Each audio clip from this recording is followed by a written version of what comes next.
Welcome back to the Maelstrom, ladies and gentlemen. We have another Warhammer 40k battle report for you today in the ruins of an Imperial city. 2,000 points, and we are playing frontline warfare, Eldar versus Necrons.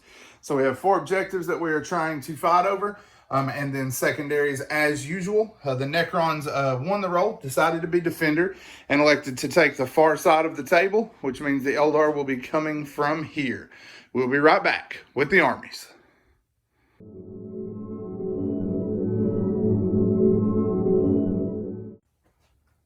First up, we have the forces of the Craftworlds for today. In the HQ slot, we have a Farseer on foot. He is carrying God and Doom as his psychic powers, and then he has the Phoenix Gem for his relic. And backing him up is a Spirit Seer who has Protect and Jinx. In the troop slot, we have 2 squads of 20 Guardians, and we have 2 gun platforms with each squad. And each of those platforms is armed with a Shuriken cannon. Finishing the troops out, we have 10 Dire Avengers. And their leader is armed with a pair of Shuriken catapults. Moving over into the elite slot, we have a squad of 5 Wraithblades with ghost axes and shields, and we have 10 Fire Dragons. Then in the fast attack, we have 5 Swooping Hawks with an Exarch, and then for heavy supports, we have 5 Dark Reapers. Backing the army up, we have a trio of Wave Serpents that are armed with twin Bright Lances. So that's it for the Craftworlds. We'll be right back with the Necrons.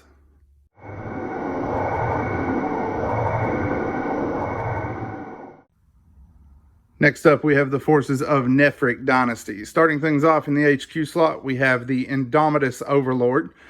He is our warlord and has Skin of Living Gold. We also have a Scorpek Destroyer Lord who has the 2+ armor save relic, and then Illuminor Xeris finishing out our HQ choices. In the troop slot, we have a squad of 10 Immortals. They are armed with Gauss Blasters. And then we have 2 squads of 20 Necron Warriors. Each of those squads is armed with Gauss Flayers. Moving over into Elites, we have 3 Scorpek Destroyers. We have a Triarch Stalker that is armed with a twin Heavy Gauss Cannon. And we have the Catan Shard of the Nightbringer.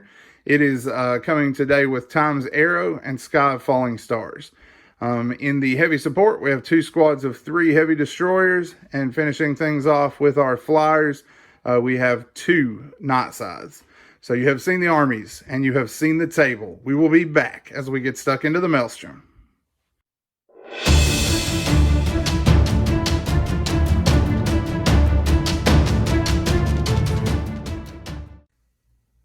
All right, for deployment, the Craftworlds went for a largely reserved approach.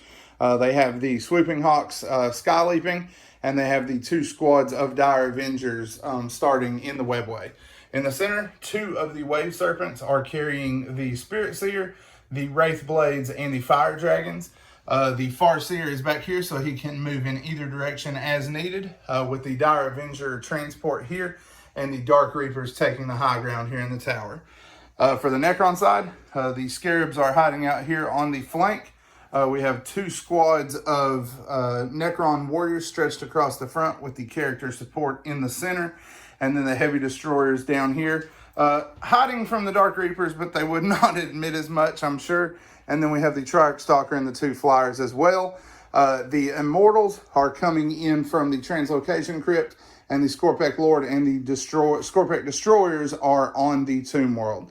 All right, so we are going to roll off for first turn for the Eldar. The Eldar are going to have a 3, and the Necrons a 6. So the Necrons will be taking the first turn. We will be back as initial action gets underway. Necron turn 1 rolls to an end. The infantry block shifted to the left with the squad that was to the right, and moved forward with the others, along with the Scarabs, to start holding the center of the table, taking advantage of some of the line of sight that they've got covered up there. The characters join them, moving up behind them, along with the heavy destroyers moving to this flank, and the second squad leaping into the ruins here. And the Triarch Stalker slid over to get shots through the alleyway since his buddies are now in the ruins. Down here, we used Illuminor Xeris' ability to buff this squad of warriors, gave them +1 strength, unfortunately, but they may end up needing that before this is over. We did go ahead and shoot with these guys who took my Will Be Done this turn, hitting on a 2+, and we were able to vaporize 2 of the 5 Dark Reapers in the tower. Fire from this Night Scythe joined in there, but was unable to get anything done. We started off with the Stalker. He took a lightning fast reaction on the Wave Serpent here, but that did still get one hit through, which gave me +1 for the Triarch targeting them. And the Triarch was able to do 4 wounds, and then with extermination protocols, we were able to finish it off with these heavy destroyers. None of the models inside were harmed. They did spill out into the street hungry for blood.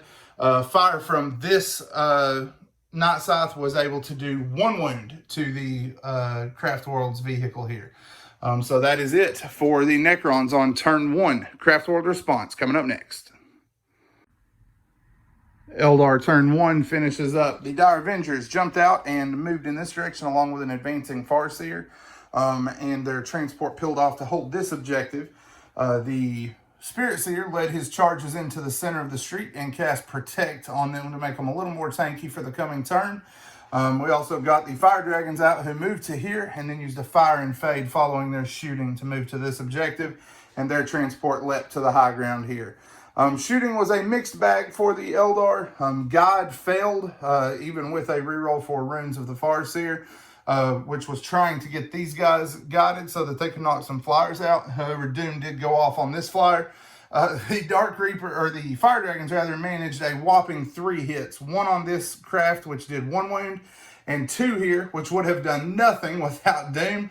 But they did both wound and knocked 6 wounds out, even with being in close dice. The 6 points that are remaining were knocked out with a single Bright Lance beam from here. 1 hit and exploded the vehicle, but it did not crash and burn, so no damage to anybody around. This Wave Serpent then tried to match up here and did no damage. This tank is still sitting with 11 wounds, so it will tick back to its full complement following this turn. 7 warriors were brought down by shooting from the Dire Avengers, who were under the effect of Runes of Witnessing to try to buff their fire just a little. 7 went down, and 3 more fled on morale after they failed their morale check. So 7 reanimations there. And then the Dark Reapers spied down on the guys who took them out, hoping to get some vengeance. Scored 4 hits with the Exarch running with fast shot for the new Phoenix Rising powers. But he did score 4 hits, but only managed 3 wounds, and 2 of them bounced off of 5+ saves. So they only got 1 of the heavy destroyers total. So not a terrible first turn for the Eldar, but not what they were hoping for. Here we were able to get a reroll in the hopes to make this charge. Needed a 9 because we were 9.5 inches out. Rolled an 8 and used a command point, obviously, for that, because that was a big charge if made, but still managed to come up short. So the Eldar are going to tank there in the street for a turn. Necron response coming up next.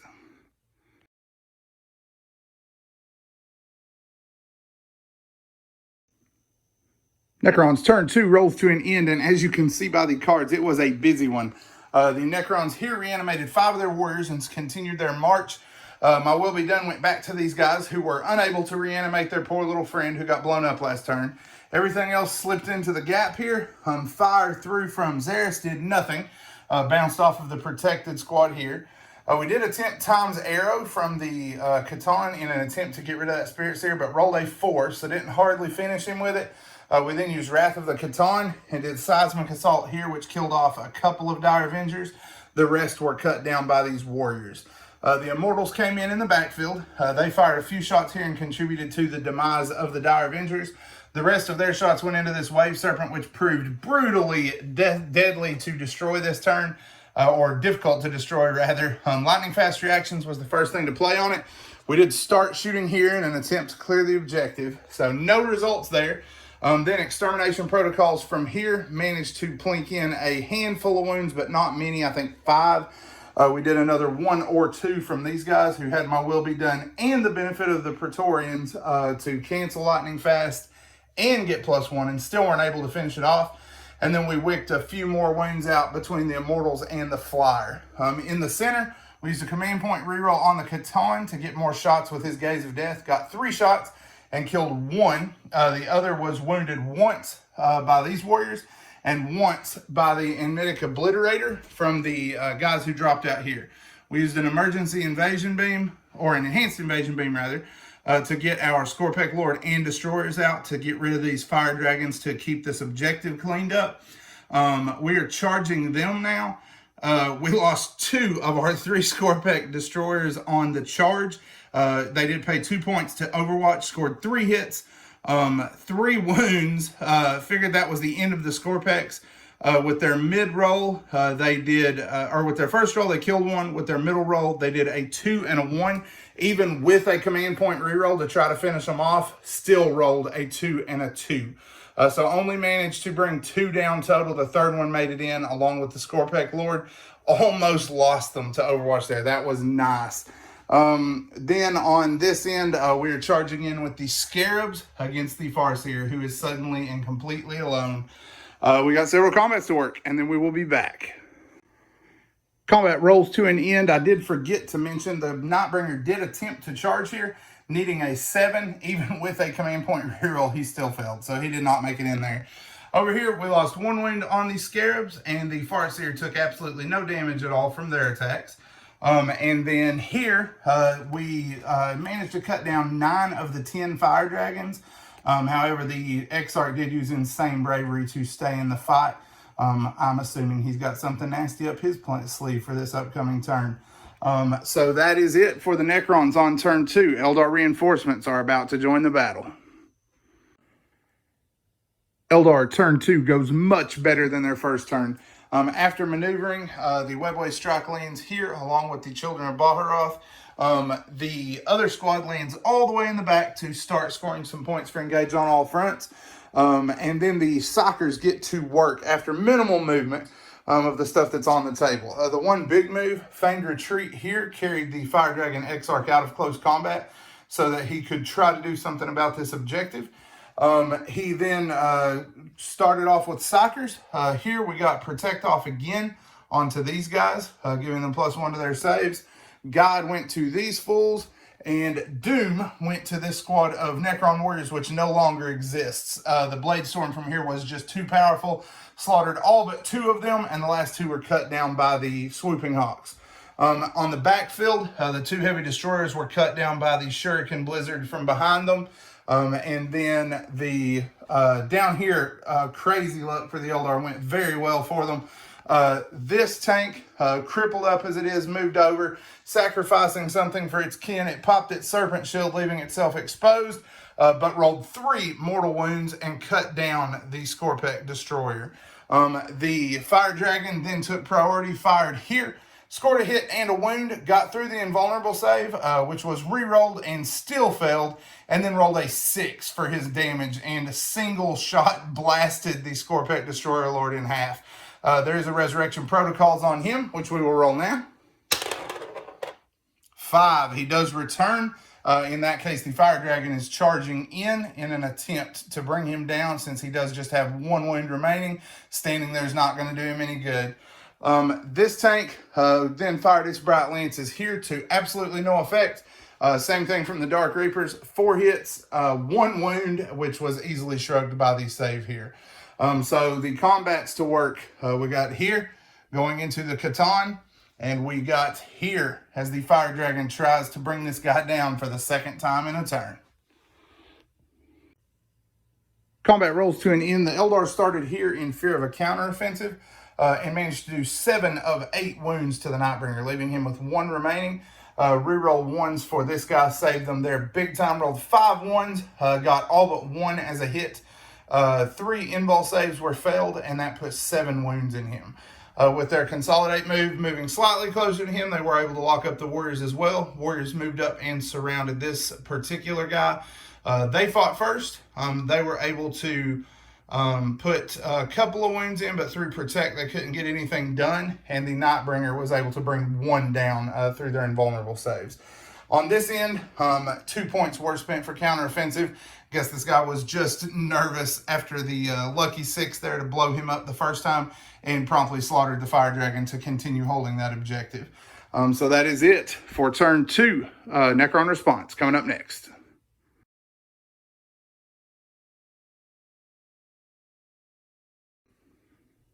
Necrons have finished up turn 3. The Catan went ahead and left combat before he could get sawed the rest of the way to pieces. the two leaders move forward to try to take his place. Xeris was able to get in range and fire up here and slay 2 of the 3 remaining Dark Reapers. Immortals moved around the flank, and with the 8 of them that could see, they were able to bring down 4 of the 5 Swooping Hawks. Flyer peeled back this way in an attempt to even the odds a little bit, shot here and killed off 1 Shuriken Cannon and wounded the other.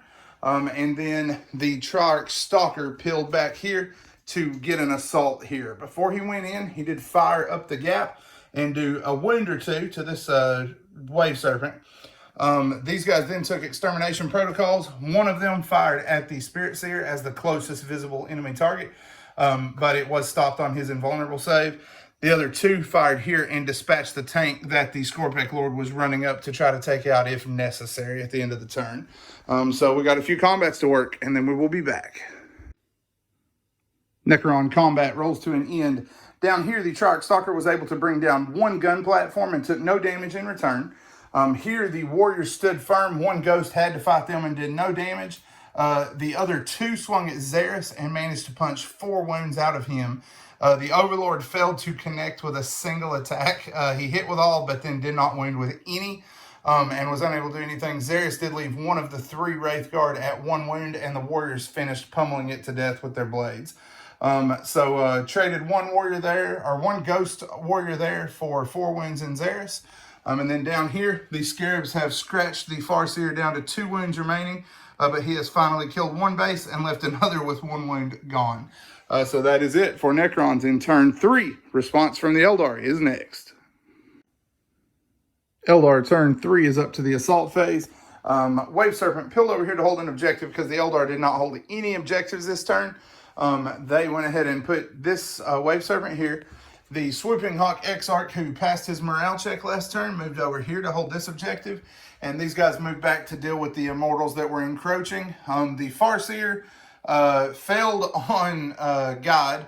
And then we attempted a reroll with Rings of the Farseer and rolled 2 1s. He luckily passed all of his perils. We then attempted Doom and rolled 2 1s again. Had to use our command point we generated this turn for a reroll there because we really needed Doom. Which did go off and paid off big time as the Guardians slaughtered the entire Immortal squad. Got 7 of them with Blade Storm hits, and the other 3 went down to the massive volleys that remained. The Guardians in the backfield fell back from combat to get in range of this objective to try to stir some problems back there if at all possible. And then the Dark Reaper Exarch fired his missile launcher down the street and destroyed the Scorpek Lord. That is all the damage for the turn. Oh, and 1 Bright Lance Beam did connect here and destroy 1 Heavy Destroyer. So that's the damage for the turn. Going into the assault phase, we have this combat to work, and then we will be back. All right, combat rolls to an end. The Overlord started things off by rolling 4 hits, 4 wounds, and it was all tanked by the protected Wraith Guard. This guy has been a beast, keeping them up every turn with no need for a reroll on his psychic check. In response, they laid Illuminor Xeris low, who's going to make an attempt on Resurrection Protocols. And a 5. He does return. So Xeris comes back with 1 wound remaining. The Warriors managed to punch 1 wound into the Wraith Guard, leaving them at 2. And then in combat down here, the Farseer managed to put 1 more wound in the Scarabs, but took no damage himself. So that is it for the Eldar to finish up turn 3. Necrons turn 4 is next.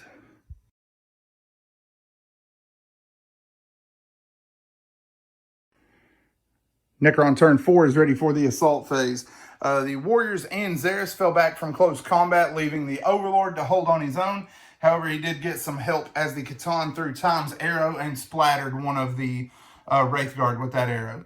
From down here, the Heavy Destroyers moved into the street and used extermination protocols to clear this objective. Killing that tank would have been a long shot with 12 wounds, so they moved out and busted the single guy here. On this end, the Catan, the Triarch Stalker, and the Flyer were able to mash 6 of the Guardians and kill the gun. And now the Catan is charging into them for close combat. We got a couple of combats to work, and then we will be back. Combat is ended. The Necron Chargers did a massacre down here against the Guardians. When all was said and done, 5 more were slain in combat. 4 more fled from morale, leaving just 5 of them and unable to hold the objective since the warriors have now moved into position here against them. They tried their best to put 1 wound in on the Catan, but he did make his invulnerable save. In the middle, the Overlord bounced off of the invulnerable save once more and took 2 wounds in return. And then down here, Gong Show as the Farseer and the Scarabs failed to do anything to each other. All right, so that is it for the Necrons in 4. Eldar response coming up next. Eldar have finished up turn 4. The Exarch here and the Serpent Shields were busted here. The 2 of those attacks together were able to bring down both of the heavy destroyers. The Bright Lances from here shot into the warriors, and we were able to kill off 1. Wanted to target the flyer, but it was just out of range. Our Guardians fell back from combat and are now in the building, scoring us 1 more turn before they are annihilated for engage on all fronts. These guys took an advance, moved here. The Farseer left combat, and they were able to hose down the Scarabs from across the street and finally end that threat. So we've got combat here to work, and then we will be back. The Overlord Gong Shows again, does no wounds at all, and then takes 1 punch through in return, which reduces him to 1 wound. So that is it for turn 4. We are entering the final stage of this game.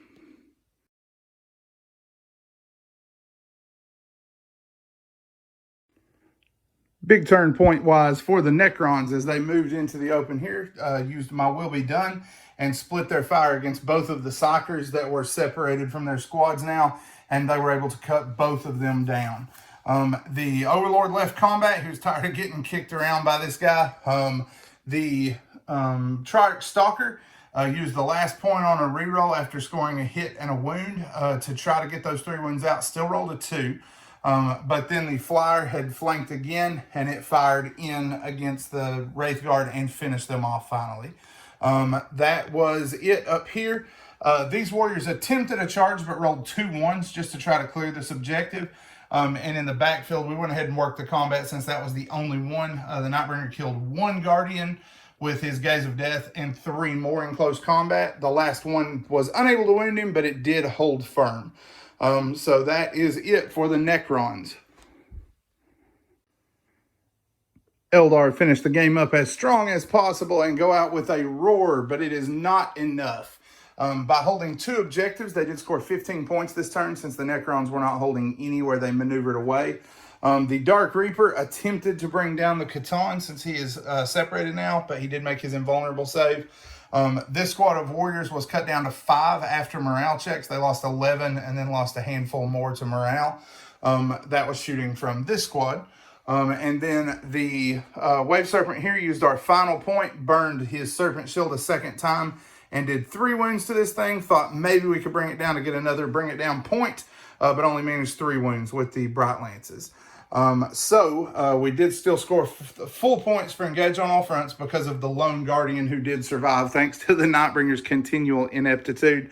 But that is where the Eldar end. So they pulled it back as close as they could, had a good last turn there, but in the end, the Necrons emerged triumphant. A bloody one to the last, but at the end, the Necrons are able to emerge victorious. The secondaries, especially for bringing those 2 HQs down, made all the difference when the game came down to the end. But it was a nail-biter to the end, one of the closer games we've had recently, and also one of the more bloody. If you liked what you saw, give us a like and a subscription. Subscriptions are the most important metric to us. We appreciate all of you who have done that recently. Hit the bell to get notifications whenever we put out new content, and also check the link in the description below to our Instagram and Facebook pages. As always, guys, thanks for spending time with us today at the Maelstrom.